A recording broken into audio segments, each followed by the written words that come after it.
We ask the leaf, "Are you complete in yourself?" And the leaf answers, "No, my life is in the branches." We ask the branch, and the branch answers, "No, my life is in the root."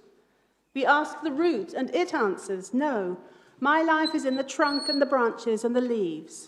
Keep the branches stripped of leaves, and I shall die." So it is with the great tree of being. Nothing is completely and merely individual.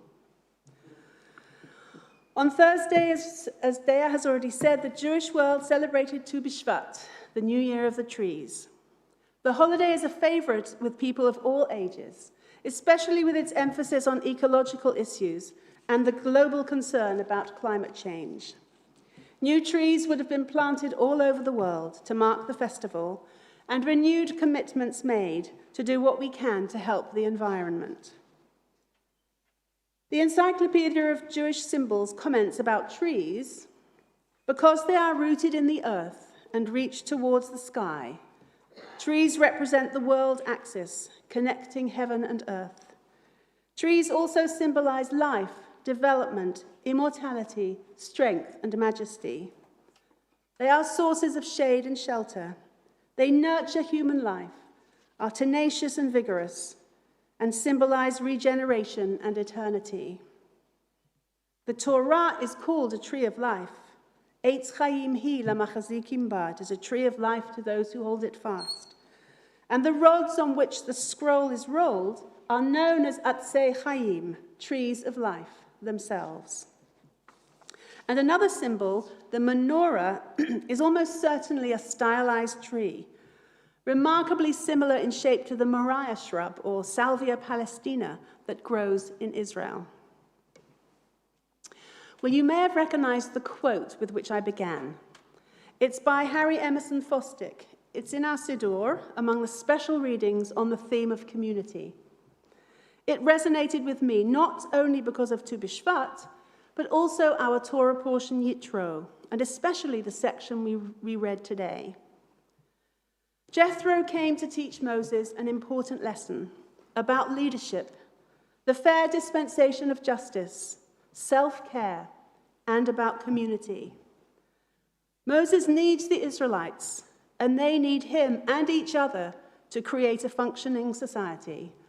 Nobody can do it on their own. A tree is a fitting image for Jethro. Trees, as we've heard, symbolize life, development, strength, protection, and nurturance, all qualities which Jethro brought to help and guide his son-in-law Moses. Rabbinic tradition claims that every sapling, every plant, has an angel that watches over it and whispers to it, "Grow, grow." Well, if Moses was the sapling, then Jethro was the angel that watched over him and encouraged him to grow, develop, and mature in wisdom and experience. On Tuesday, at our joint Liberal Reform Rabbinic meeting, we discussed the co-creation of the movement for progressive Judaism and all the different aspects of it that need to come together for it to work. I was in a breakout group discussing values and aspirations. Before we even got to that, we acknowledged what a challenging time this is for liberal progressives. The world is manifesting an alarming move to the far right and to more authoritarian styles of leadership. We talked about the need to really listen to and hear each other.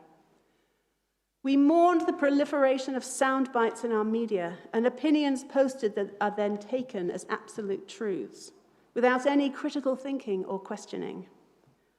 We agreed that it is so important to hold on to our values and principles in the face of all this. Early in the meeting, Rabbis Charlie Baginski and Josh Levy left for Buckingham Palace, where they, together with other leading rabbis and imams, signed the Drumlanrig Accord, a Muslim-Jewish reconciliation initiative which they then presented to King Charles. It's an important symbol of the commitment to promote mutual respect, to engage in dialogue, to express unity in diversity, and to recognize that we need each other and we need to work together. Again, Jethro and Moses, a Midianite priest and an Israelite, are role models for such cooperation. Parashat Yitro contains within it the giving of the 10 Commandments on Mount Sinai, which could be seen as the opening words to a more detailed mandate in the following parashiot and books of the Torah, giving the Israelite community guidelines for living a good, just, fair, equitable, worthy, kind, and compassionate life. Our tradition teaches us that the best way for us to fulfill the mandate is by working together in community. As individuals, we can achieve much, but we can do so much more as a community. And let me illustrate that point with a story that you may have heard before, but all good stories bear retelling, I think. Once an old man was very ill and lay dying in his bed. He had 4 sons who were always fighting with each other. He worried about them and he wanted to teach them a lesson. He called them all to him, gave them a bundle of sticks and asked them, "Can you break this bundle of sticks?" Well, the first son tried to break the bundle, but nothing happened.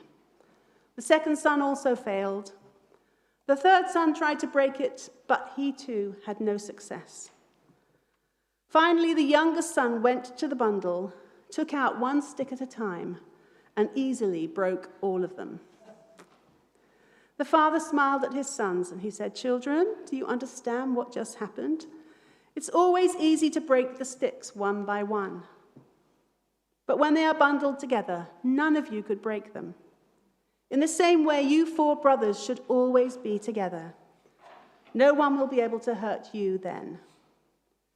The 4 brothers realized what their father was trying to teach them and forgot all their enmity and learnt that unity is strength. The word unity comes from the Latin unus, meaning one. Unity does not mean uniformity. It means a collection of individual personalities and talents coming together for mutual benefit. Achieving unity presents a great challenge, and success depends on how well we manage to live together civilly, talk together civilly, and learn to live with different narratives. Throughout the Bible, the advantages of being unified are stressed.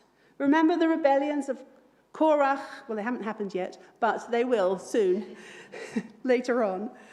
The rebellions of Korach, Datan, and Aviram, and the report of the 10 spies that sowed fear and divisiveness in the hearts of the Israelites, for a negative example. And in our portion today, later on, when Moses puts God's words before the Israelites, we learn that all the people answered as one, saying, "All that God has spoken, we will do." And perhaps the most striking instance in the Torah is when the Israelites are building the Mishkan, the portable tabernacle in the desert, to house the 2 tablets with the commandments inscribed on them. When the work was completed, the Torah comments, "Vayehi HaMishkan echad." The tabernacle was one. Lawrence Kushner quotes Rabbi Mordechai Yosef of the Polish town Ishbitz, who thought this was an odd thing to say about a building. Perhaps, he suggested, the Torah is not telling us something about the building, but about its builders and how they worked. While building the Mishkan, all the children of Israel worked as a team. Each person contributing only one small part felt as important as every other person. After the Mishkan was completed, they saw how their individual tasks fit together, as if one person had constructed the whole thing. Realizing how they had depended on one another, they understood that the tabernacle was one. About the building process, Rabbi Mordechai Kaplan commented that the ancient Romans regarded bridge building as a sacred pursuit. And that's evident from the name they gave to the priest, who they called Pontifex, which literally means bridge builder. A bridge unites those whom nature divides. Can there be a more sacred function in life? I also looked up the etymology of the word community. I didn't think I had to, actually, because I'd thought that it meant with and unity, so all together. But it is more than that. In fact, it comes from two Latin words, con, together, and munus, not unus, munus, which means service performed. So effectively, it's a coming together to act for the common good. Through community, we can demonstrate the importance of sticking together, if you'll pardon the pun. Through community, we can discover the strength there can be in unity. And through community, we can discover ourselves and find meaning, purpose, and happiness in making common cause with a group larger than ourselves. Making this same point, Ecclesiastes comments, Tovim hashnayim min ha'echad, two are better than one. And then he goes on to say, V'hachut ha'meshulash lo bimheira yinatek. The threefold cord is not quickly broken. So the more the better. In our Torah portion this morning, Jethro encourages Moses to find anshe emet, truthful people, to assist him in judging the matters brought by the Israelites. In the Haftarah, Solomon is granted his wish for a leiv shomea, a listening heart, an understanding mind to distinguish between good and bad. The world is desperately in need of more people of truth, integrity, compassion, and understanding to guide and advise us. In all languages of the world, the word for life is in the singular, except in Hebrew. Life is chayim, which is a plural form. There is no singular for it. The late great Rabbi Louis Jacobs taught that this means the best life is lived in relationship with others. When we say the Shema, Shema Yisrael Adonai Eloheinu Adonai Echad, Hear, O Israel, the Eternal One is our God, the Eternal God is one, we are saying that everything and everyone is connected.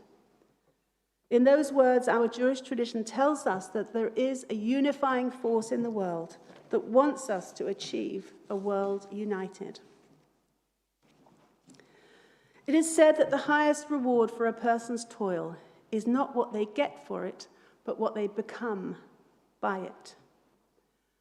May we, like Moses, have the humility to accept advice and the wisdom to implement it. May we strive towards the vision of community, strength, and togetherness, mutual support, giving, and belonging. The vision and dream of community, of unity, is the vision of a different and better world, a world at peace when all people live in harmony with each other and no one is afraid. As we say at the end of the Aleinu prayer, Bayom hahu yihiyeh Adonai echad u'shemo echad. On that day, the eternal God shall be one and known to be one. May we all, individually and together, play our part in bringing that time a little closer. Goodness knows we need it. Amen. Amen.